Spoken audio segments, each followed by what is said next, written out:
los objetos que elegí son libros y son dos elementos para representar la cosa más importante en mi vida, que es la escritura, ¿no? Y son, por un lado, un llaverito, que es una máquina de escribir, un llavero que trajo alguna vez mi viejo y me lo dio, por laburaba en una empresa de computación que también hacía máquinas eléctricas en su momento. Y este dije que lo compré en una galería que ya no existe, a la Vuelta de Humanidades, acá en Rosario. Pues lo vi y me enamoré, ¿no? No era muy común ver dijes con una máquina de escribir, digamos, ¿no? Y traigo lo de las máquinas porque las compu me agarraron ya la mitad de la vida, un poco menos de la mitad de la vida, pero esto que parece en algún momento como un juguete, la máquina de escribir, ¿no? De ir dibujando algo, no solamente palabras, porque yo tenía una fascinación con la materialidad de la palabra, pero sin saber que estaba armando palabras, ¿no? Yo golpeaba teclas en su momento sin saber que eso lo que tocaba era letras, y también cuando apenas leía, o que no leía, pues me leía a mí en la cama, había una materialidad, ¿no? Agarrar los libritos muy despacito y abrirlos así, cuidando de que no se me caigan las palabras, digamos, ¿no? Y esa materialidad, o esa conexión con una materialidad de la palabra me ha quedado toda la vida, ¿no? Y eso que empieza como lúdicamente, en algún punto, creando cierta curiosidad, después de ir leyendo lo que iba cayendo en mis manos y de todas esas lecturas que te hacen hacer en las escuelas y eso, pasando por el medio por la dictadura militar, que también te marcaba ciertas lecturas. Lo que sucede es que en la vuelta a la democracia, acá en Argentina,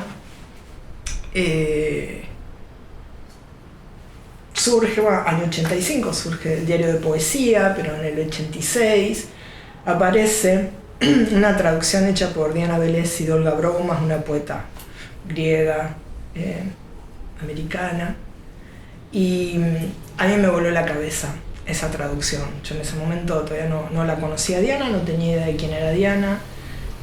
Compré el diario de poesía como curiosamente, como en su momento un poco antes había comprado las revistas de Último Reino, La Danza del Ratón, que fueron las que me conformaron, y que ahí había visto algo de la Susi Villalba, algo de Mirta, alguna otra traducción de Diana.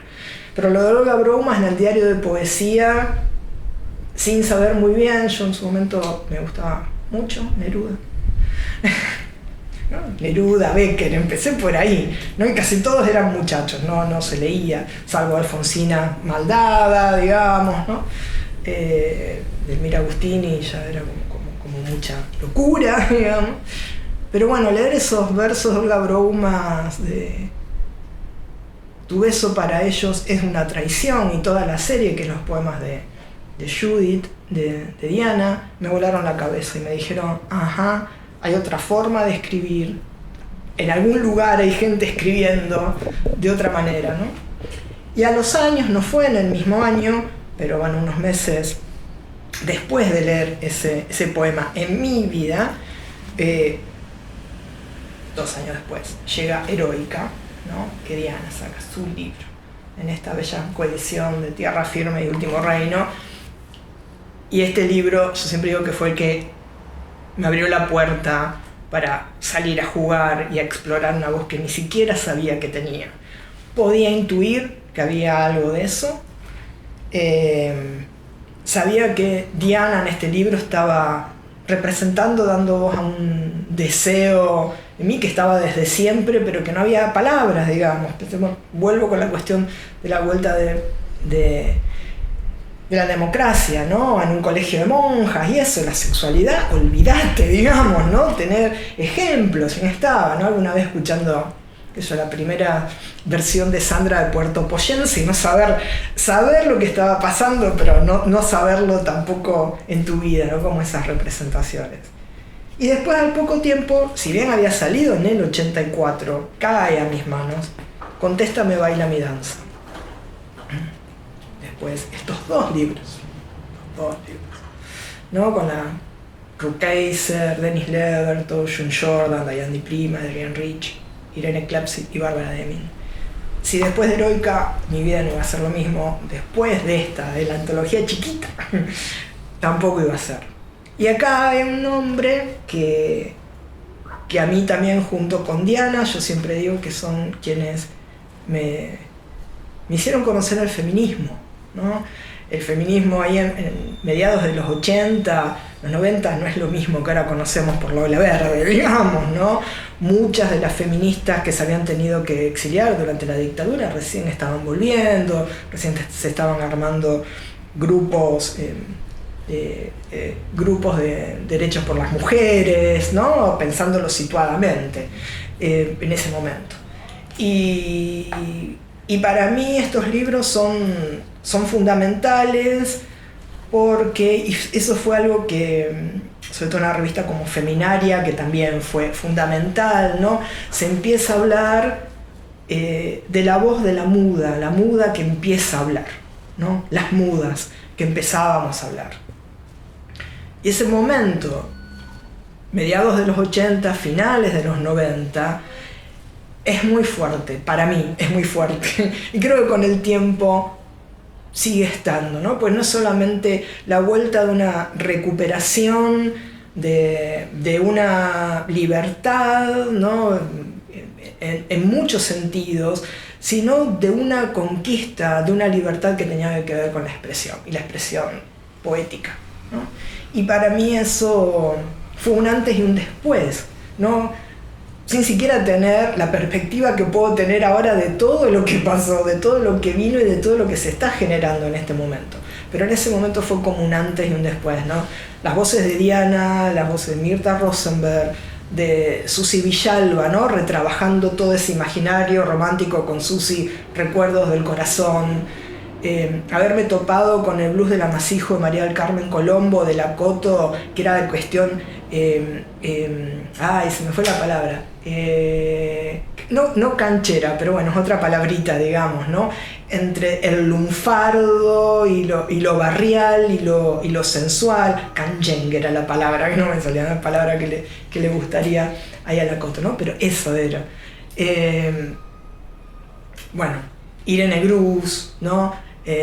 Un poco más tarde Alicia Genovese, pero bueno, ese núcleo fuerte para mí que son Diana, Mirta, Coto y Susi, y que además te pasaba que las tenías ahí, ¿no? Que finalmente te hacías amiga, ¿no?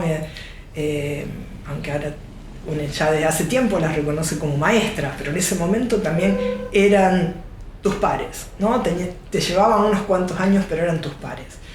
Y a muchos nos pusieron debajo de las alas, ¿no? Para mí esos libros y haberme encontrado estando en Rosario este es el primer libro de Mirta Rosenberg, Pasajes. No lo leí cuando salió en el 84, lo leí en el 89, cuando se me topan todas estas poetas juntas. Está hecho percha, está como muy desarmadito el libro, por eso casi no sale de casa. Y fue una voladura de cabeza, ¿no? Porque además, bueno, unos años después, cuando ellos sacan la editorial de Bajo la Luna 9, que le publican a Padeletti, ¿no? Bueno, a partir de Mirta, llego también a Diana en persona, digamos, ¿no? Y llegó a Hugo, a Padeletti, ya antes estaba el viejo Oliva, son momentos, pero tanto Diana y Mirta para mí, y bueno, las lecturas de las traducciones de la Rich hechas por Diana, como los otros libros que se fueron consiguiendo de ensayos, ¿no? Sobre mentiras, secretos y silencios, que no está traducido por Diana, me abrieron esa puerta ahí al feminismo y a la escritura, y poder pensarme desde otro lugar, digamos, ¿no?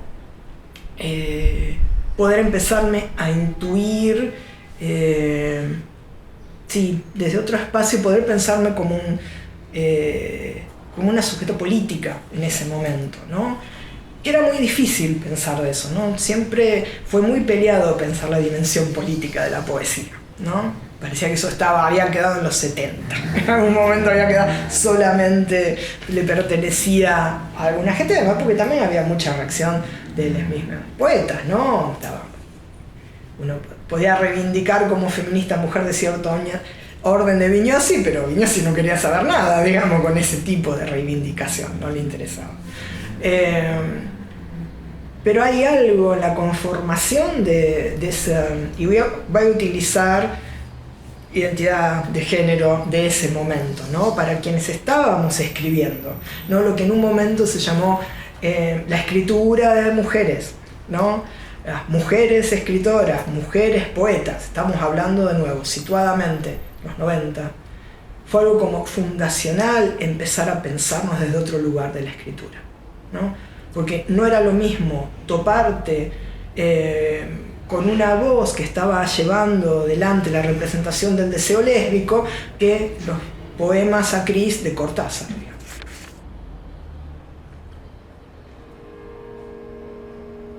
Este libro de Mirta, Pasajes, que es el primero, a mí me llega en 1989.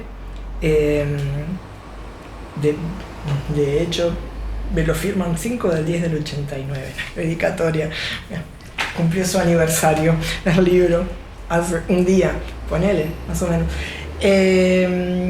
Esto fue una voladura de cabeza para mí, porque si bien ya con Diana en Heroica, ¿no? En Heroica explota todo, digamos, el lenguaje, la estructura, esa representación del deseo, digamos, no era en ese exceso de deriva poética, ¿no? Pero con Mirta yo dije, ajá, pero escribe con rima.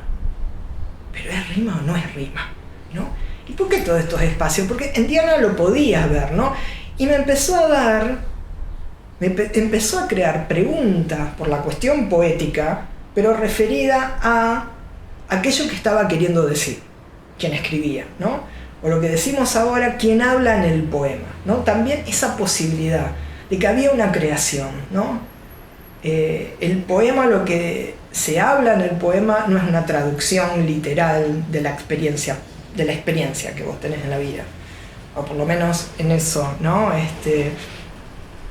Y si bien Pasajes me empieza a hacer preguntas, ¿no? ¿Por qué este corte? ¿Por qué baja acá, ¿no? Sin saber que era encabalgamiento, sin saber que iba pausa versal, sin nada de eso. Después con las charlas viene esa otra parte, pero además ya había algo que ahí estaba diciendo Mirta, ¿no?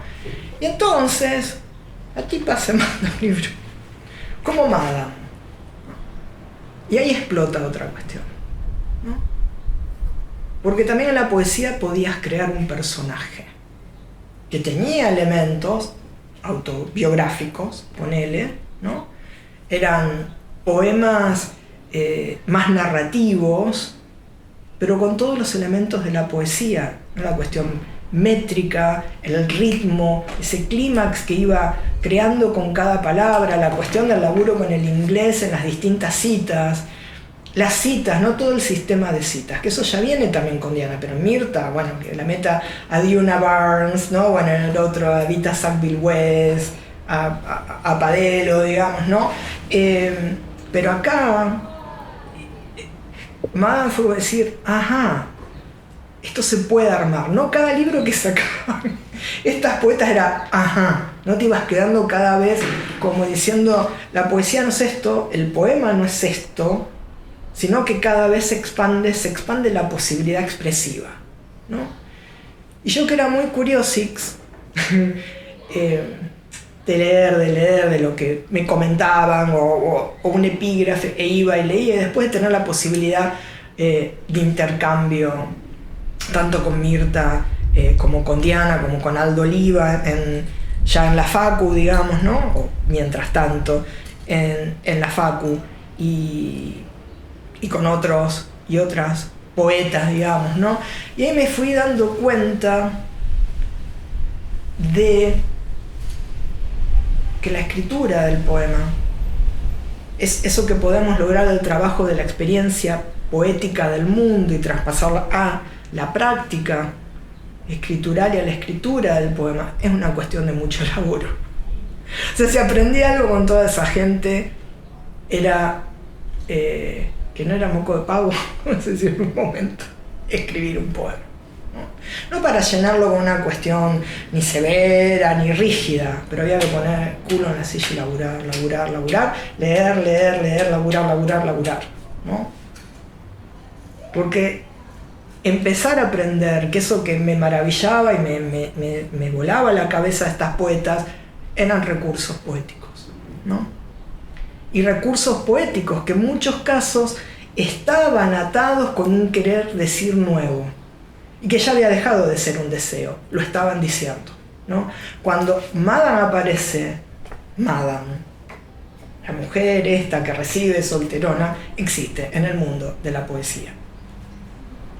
Voilà, de eso se trata la gran escritura de poesía, y eso me pasó con Mirta.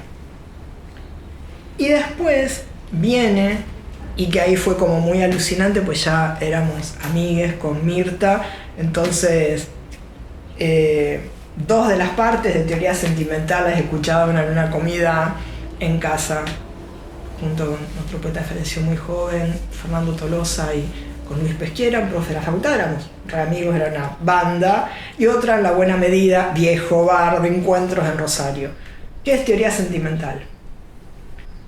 Mirta, su teoría sentimental también fue otro paso más adelante, ¿no? Además de esto que les comentaba de ir acompañando cada una de las partes, ¿no? Nos juntábamos y yo le decía, escribí esto, terminé esta parte, o estoy, y escuchárselo leer y decir, yo quiero escribir eso, y ahí, no, nuestro amigo decía, ya lo escribió ella, vos tenés que escribir otra cosa. Y Mirta, sí. Y claro, Mirta yo siempre es casi como un resumen, ¿no? El arte sería tocarte si te toco como es, decís, ¿no? Ese deseo y la forma y la musicalidad y el trabajo, digamos, ¿no? Con el libro, ¿no? Hay un tercer poema, para escuchar esta musicalidad, ¿no?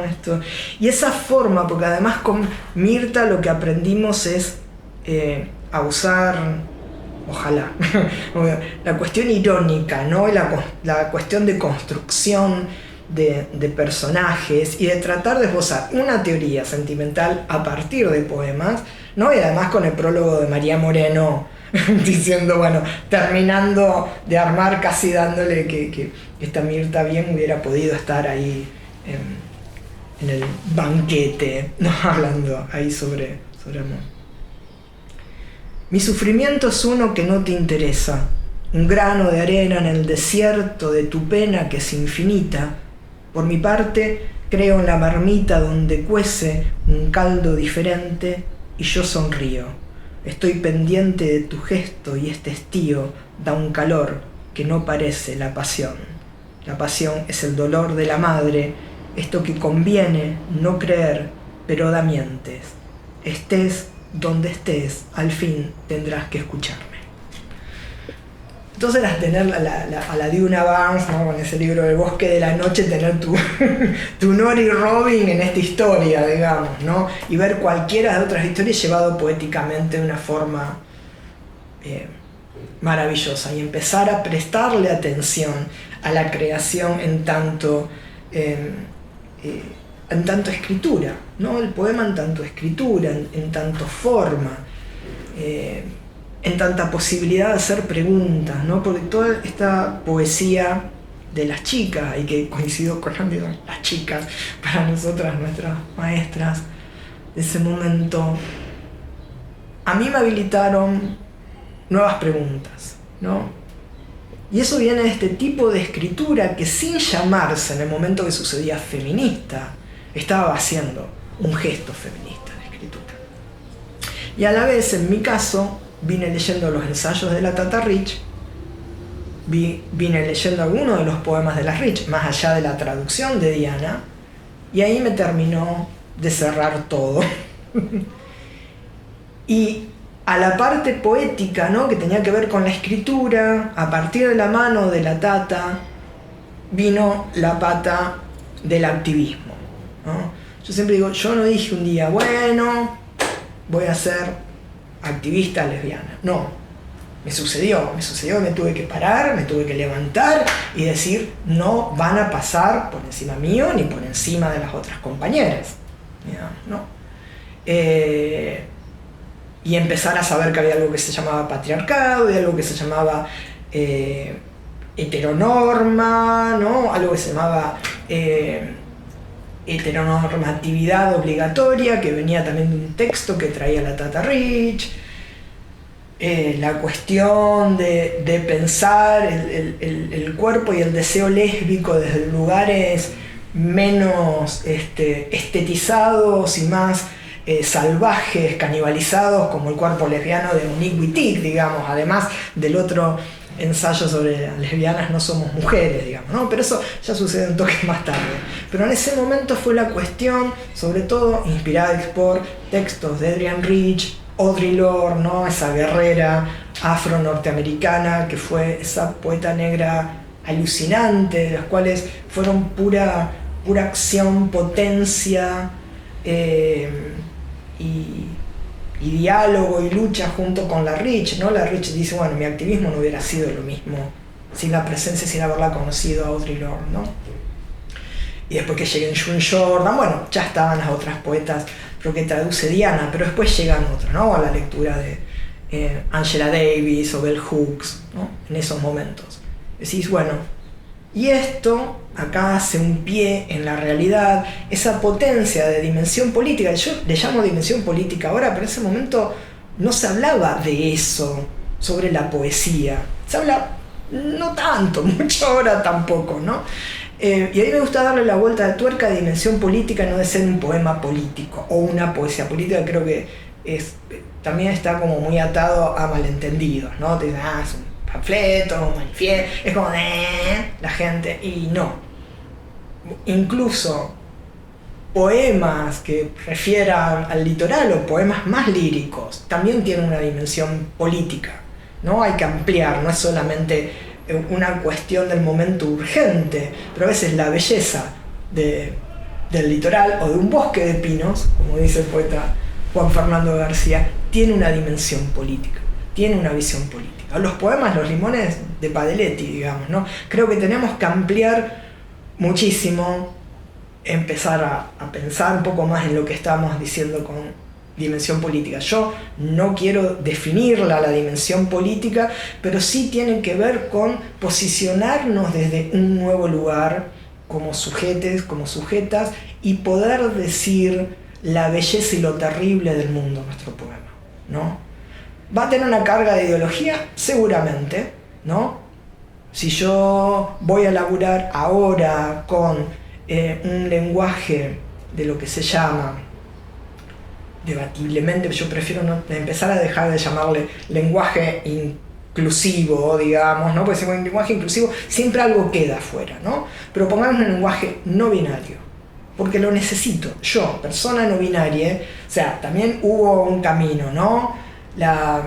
Esa poeta, mujer, la época de las chicas, la lesbiana mujer, después la que fue, pero esto de Wittig me pega porque nunca me sentí mujer, ¿no? Pero soy lesbiana, ¿no?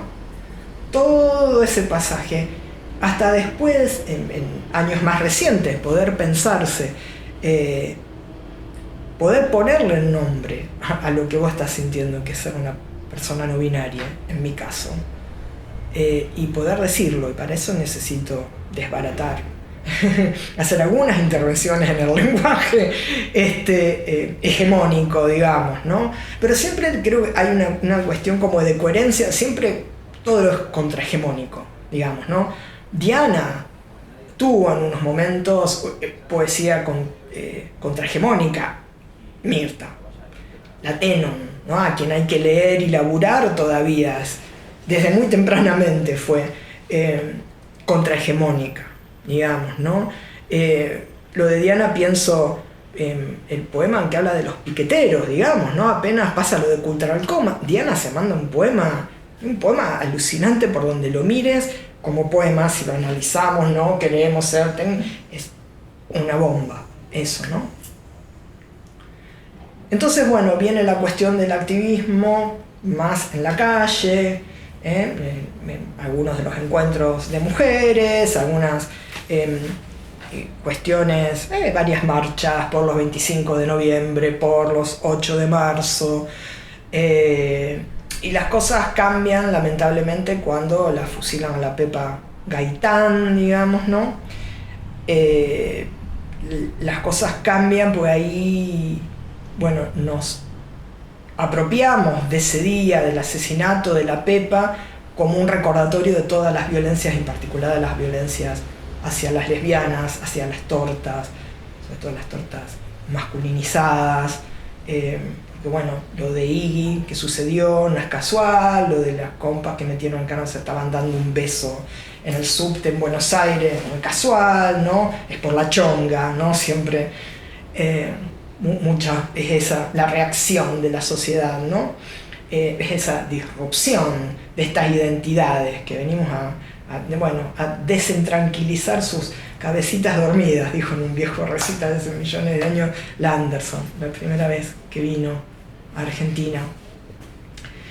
Y entonces estuvo eso, pero en ese momento debo confesar, como alguna vez se lo confesé a Diana y a otra poeta amiga, en esos momentos, en los 90 y pico, yo creo que pueden, sí, estaba ahí en el medio y me sentí partida al medio, ¿no?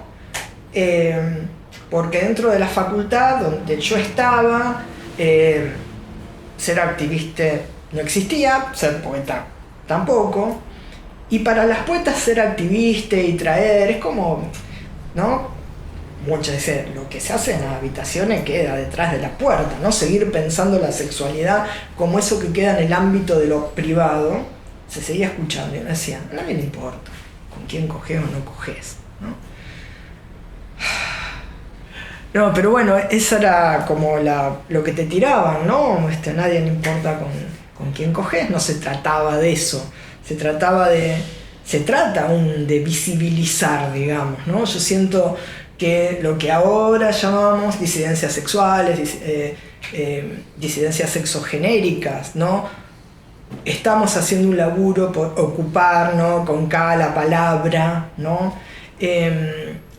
Traer nuestras identidades y que el cuerpo y el deseo vibren en cada palabra que escribamos y que además hagamos los cambios que necesitemos en la lengua, digamos, ¿no? Eso es para mí fundamental, hay que seguir explorando las formas de exploración. Pero bueno, de ese momento, ahí hasta 1998, digamos, yo saco ahí el diario de estos días, que es un libro que se escribe, gran parte de ese libro se escribe en una época, un periodo como de crisis y de ataques de pánico, los primeros ataques de pánico que tuve en mi vida, pero lo único que me salvaba era levantarme de la cama, sentarme frente a la compu y escribir. Después los laburé. En eso me acuerdo que los laburamos en la casa de Mirta, una vez nos sentamos, laburarlos era compartir, como decíamos con Diana, figuritas, digamos, entre amigas en ese momento, era así.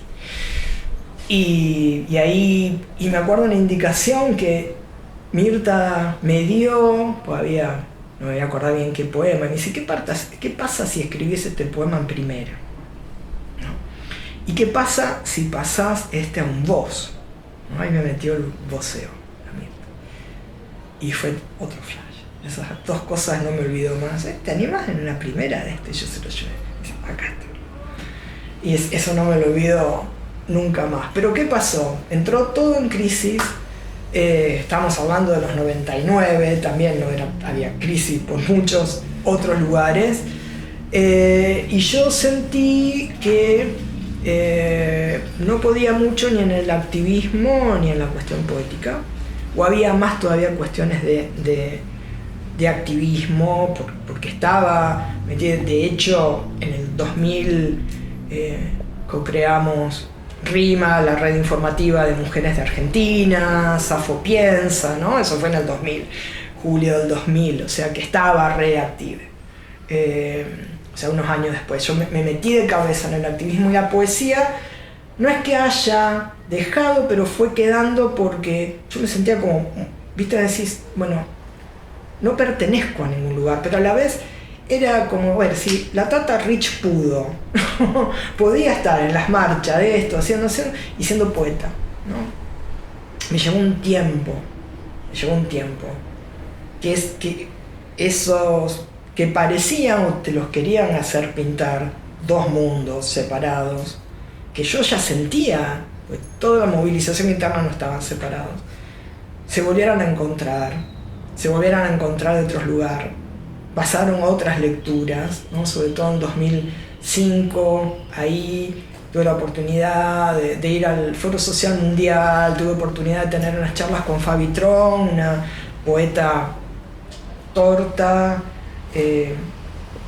chonga de Argentina. Ya en ese momento estábamos con distintas articulaciones, con la poeta enorme de Neuquén, Maki Corbalán, con Val Flores, con intercambios que ahí sí la dimensión política nos arrasaba y era, ¿no? Y ahí empezó otro cambio, ¿no?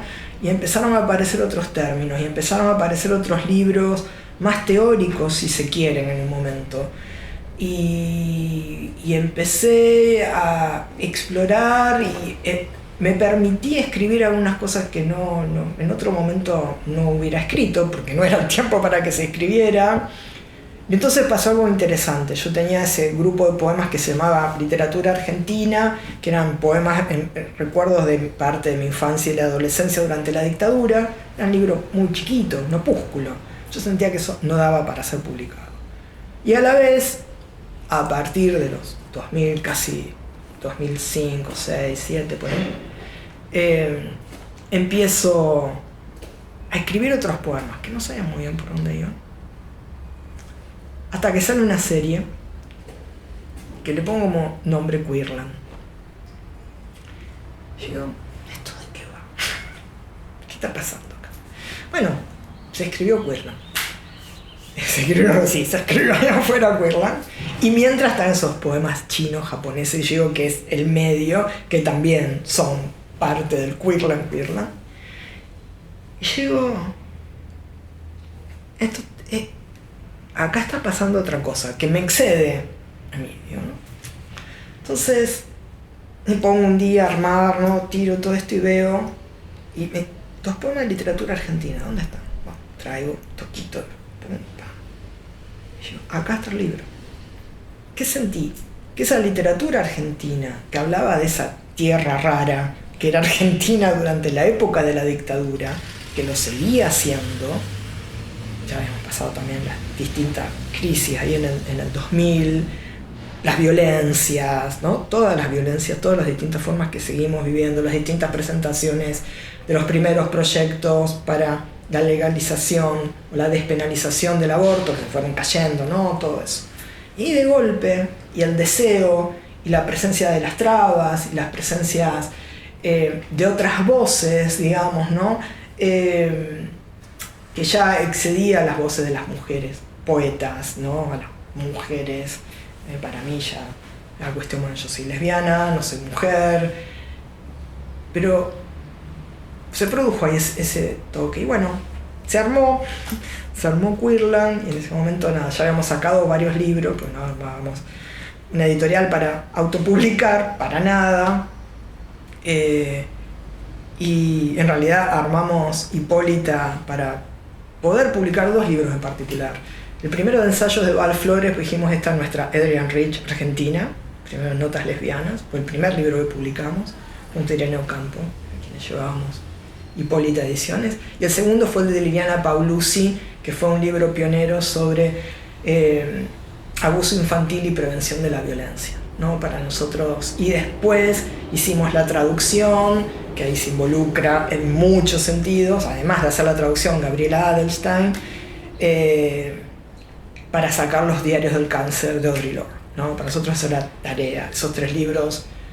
Siento todavía el orgullo de que los hayamos podido publicar, laburar con Gaba y agradecerle, porque también tuvimos que pagar una locura de derechos de autor, ¿viste? Esos juegos que vos querés hacer todo bien, y la confianza en su momento de Val, y después vino el libro de Maki, como Mil Flores, y recién después publiqué las editoras. Pues yo sentí que Queerland tenía que salir por Hipólita, y tuve la suerte que la agarró un imprentero, poeta, que sabía mucho de eso, que era el Vasco Uribe, y cuando me dio el libro hecho era el libro de acá y de acá material. Y para mí ese fue como un antes y un después, ¿no? Y creo que sin quererlo, digamos, no estaba marcando Queerland también como un cierre de una época, ¿no? De búsquedas, pero que a la vez señalaba el comienzo de muchas otras búsquedas, que son las que yo vengo como extremando un poco en este momento, de darme aún más libertad, y que no solamente tiene que ver, o sí tiene que ver con la dimensión política del poema, porque hacer las relaciones más con el rock o con el proto-punk, digamos, ¿no? Ese diálogo con Patti Smith y apropiar, o ahora, bueno, cuando salió el último libro, Transgénica, ¿no? Que es el inédito, y que después vienen los libros reunidos y que están conformando las obras reunidas, digamos, ¿no? Poder ver, para mí fue un vértigo, juntarme con todos los libros y ver cómo seguían resonando en ese último, en el Transgénica, ¿no? Era una gran caja de resonancia, y también como otro momento de volver sobre mí misma, pero no a nivel de mirarte el pupo, ¿no? Sino de preguntarte, bueno, reconocer dónde estás en la vida, ¿no? Y qué cosas fueron pasando en esa vida, qué cosas fueron pasando a nivel poético, que para mí lo poético, bueno, el artivismo me parece una bellísima palabra porque junta todo, representa todo. Y creo que esas obras reunidas también llega un momento que es como devolverle a quienes me dieron, ¿no? A mis maestras y a compañeras de ruta, ¿no? Bueno, ya nombré a Maki, a Andy Nachon, a Marta Miranda, a Gilda Di Crosta de Rosario, a Irene Ocampo de Rosario, muchas poetas de esa generación, bueno, después Paula Jiménez, Claudia Massín, y además tampoco olvidar y recuperar la primera antología muy interesante que hizo Mónica Duba, ¿no? Como El agua que corre, ¿no? ¿Es así? Creo. Que también hay que ir a buscar e investigar y volver a reivindicar el laburo que hizo en Mónica, con esas voces en ese momento situándolas, ¿no? Y nada, fueron la devolución a gente que me dio tanto, que me sigue dando tanto, con quien he podido dialogar, debatir, enojarme, ir y volver, y poder tener una gran confirmación que la palabra poética, que la escritura no te traiciona, incluso cuando parece que no está, ¿no? Y te acompaña. Y a mí es como, no sé cuando se dice, uno escribe en soledad, no estoy tan convencida. Tenemos todo eso atrás y tenemos lo que está presente, así que es una forma, cada poema, cada vez una forma de agradecimiento a esos pasos, a esa cartografía anterior, digamos, ¿no? Muy diversa, muy rara, muy divertida, y agradecimiento.